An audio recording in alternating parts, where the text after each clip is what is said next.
হয়, আজি পকৰিগ্ৰামৰ জামা মছজিদত আমাৰ এই পকৰিগ্ৰাম অঞ্চলৰ প্ৰায় 15 জন হজযাত্ৰীক RMCৰ লগতে জমিয়ত আৰু মছজিদ কমিটিয়ে সন্মিলিতভাৱে আমাৰ সন্মানীয় হজযাত্ৰীসকলক ফেয়াৰৱেল চেৰিমনি অনুষ্ঠান পাতিছিল। ইয়াতে অংশগ্ৰহণ কৰি এই ফেয়াৰৱেলৰ এখেতসকলৰ লগত মত বিনিময় কৰি গৌৰৱান্বিত হৈছোঁ। এখেতসকলৰ যাত্ৰা মহান আল্লাহ তাআলাই কবুল কৰক, তাৰ কাৰণে দোৱা মাগিছোঁ।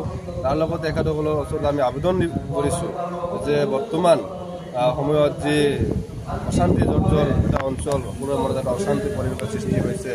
আপোনালোকে মহান আল্লাহৰ ওচৰত দোৱা কৰিব যাতে গোটেই বিশ্বত শান্তি ঘূৰি আহে আৰু ভাৰতবৰ্ষৰ পৰা বা আমাৰ অঞ্চলৰ পৰা যাতে সন্ত্ৰাসবাদ নিৰ্মূল হৈ যায়, ভাৰতবৰ্ষৰ আৰু অধিক ভাৰত চৰকাৰে অধিক শক্তি অৰ্জন কৰক, সন্ত্ৰাসবাদ একদম ফুলিয়া বুখাই যাতে উকালি পেলাব পাৰে, তাৰ বাবে আপোনালোকে দোৱা কৰিব বুলি আমি আবেদন কৰিছোঁ। আৰু এটা কথা, ভাৰত চৰকাৰৰ সৈতে আমি ঘোষণা কৰিব বিচাৰিছোঁ যে একাংশই এটা নেৰেটিভ সৃষ্টি কৰিব বিচাৰিছে যে মুছলমানসকলে এটা আদৰ্শৰ দ্বাৰাই অনুপ্ৰাণিত, যাৰ বাবে আমিনুল ইছলামৰ দৰে ব্যক্তিসকলে তেনেকুৱা ধৰণৰ কথা কৈছে। আচলতে নহয়, আমিনুল ইছলামহঁতৰ দৰে ব্যক্তিসকল পূৰ্বৰ পৰা জাতিটোক মিছলিড কৰি আহিছে। সমাজৰ এটা আমি কুলাংগাৰ বুলি ক'ব পাৰোঁ। এখেতসকলৰ আদৰ্শ ইছলামৰ আদৰ্শ নহয়, ইছলামৰ আদৰ্শ হৈছে শান্তি। ইছলাম ধৰ্ম সদায় শান্তি বিচাৰে আৰু টেৰৰিষ্টক দমন কৰাৰ কাৰণে ভাৰত চৰকাৰে কঠোৰ ব্যৱস্থা গ্ৰহণ কৰিব লাগে। পাকিস্তানৰ বিৰুদ্ধে যদি যি যুদ্ধ হৈছে, এই যুদ্ধত পাকিস্তানক পৰাজিত কৰাৰ কাৰণে আমি ধৰ্মীয় সংখ্যালঘু পৰিষদৰ উদ্যোগত সহস্ৰাধিক যুৱক এই যুদ্ধলৈ পঠিয়াৰ কাৰণে আমি সাজু আছোঁ, যদি ভাৰত চৰকাৰে বিচাৰে।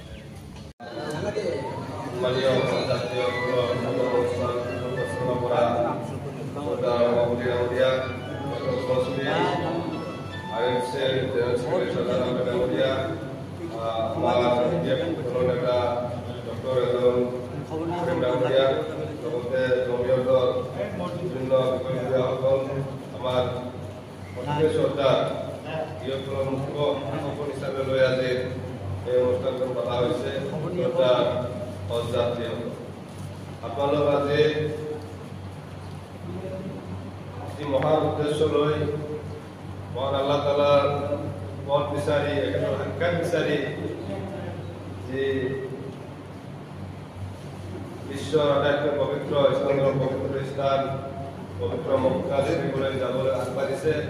আপোনালোকৰ এই যাত্ৰা মহান আল্লাহ তাআলাই কবুল কৰক, আপোনালোকৰ যাত্ৰা সফল হওক, তাৰ বাবে আমি ধৰ্মীয় সংখ্যালঘু পৰিষদৰ তৰফৰ পৰা দোৱা কৰিছোঁ আৰু আপোনালোকৰ পৰা আমি আশীৰ্বাদ বিচাৰিছোঁ যে আপোনালোকে এই পবিত্ৰ স্থানৰ পৰাই আমাৰ লগতে গোটেই বিশ্ববাসীৰ বাবে আপোনালোকে দোৱা কৰিব যাতে গোটেই বিশ্বত এক শান্তি বিৰাজ কৰে, শান্তি ঘূৰি আহে।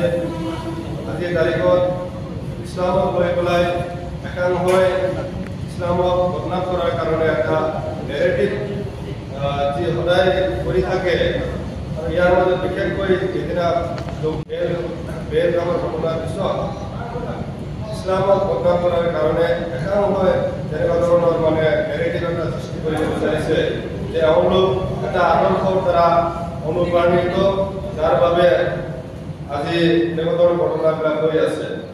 আপোনালোকৰ দ্বাৰা এইটো প্ৰমাণ কৰিব লাগে ইছলামে কেতিয়াও টেৰৰিজিমক সমৰ্থন নকৰে। ইছলাম এখন শান্তিৰ ধৰ্ম, যে শান্তি সদায় বিশ্বাস কৰে আৰু বিশ্ব শান্তিৰ বাবে মহান আল্লাহ তাআলাৰ ওচৰত দোৱা প্ৰাৰ্থনা কৰে। নিশ্চয় আজিও এই অনুষ্ঠানৰ পিছত আপোনালোকে বা আমি সকলোৱে মিলি বিশ্ব শান্তিৰ কাৰণে আৰু টেৰৰিজিম বা যি নেকি সন্ত্ৰাসবাদ নিৰ্মূল কৰাৰ কাৰণে ভাৰত চৰকাৰৰ অধিক শক্তি প্ৰদান কৰক, তাৰ বাবে দোৱা কৰিব।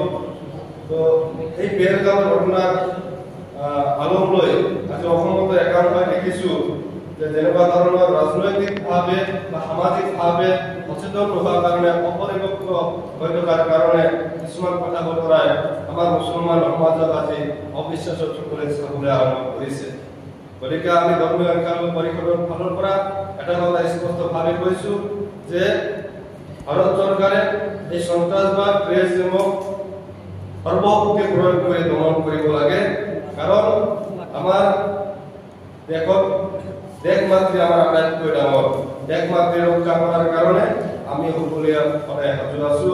প্ৰয়োজনত আজি সংবাদ মাধ্যম ইয়াতে আছে, আমি মুকলিকে ঘোষণা কৰিছো যে কাৰ্গিল যুদ্ধ যেনেকৈ বিভিন্ন জাতি জনগোষ্ঠীৰ পৰা মানুহে অংগ প্ৰদানৰ কাৰণে প্ৰস্তুত আছিল, এই টেৰৰিজিম বা পেহেলগামৰ যি ঘটনা আৰম্ভ হৈছে, যদি ভাৰত পাকিস্তানৰ যুদ্ধ হয়, আমি বিদেশী অঞ্চলৰ পৰাও RMCৰ উদ্যোগত আমি অস্থায়ী যুৱক এই যুদ্ধলৈ পঠিয়াৰ কাৰণে আমি সাজু আছো। এই কথা আমি ভাৰত চৰকাৰক আপোনালোকৰ জৰিয়তে মেছেজ দিছো। আমাৰ সহযাত্ৰীসকলৰ সম্পদ অনুষ্ঠানত উপস্থিত হ'বলৈ পাই শ্ৰদ্ধাৰ সহযাত্ৰীসকলৰ পৰা লগত ইণ্টাৰেকশ্যন কৰিবলৈ পাই নিজকে গৌৰৱান্বিত বুলি অনুভৱ কৰি আৰু আপোনালোকৰ পৰা পুনৰ এবাৰ দোৱা আৰু আশীৰ্বাদ বিচাৰি আৰু আপোনালোকৰ এই যাত্ৰা সফল হওক, সকলোৱে সুস্বাস্থ্যভাৱে তেনেকৈ যাব, খৰচ কৰাৰ পিছত যাতে সুস্থ শৰীৰে যাতে পুনৰাই উভতি আহে তাৰ কামনা কৰি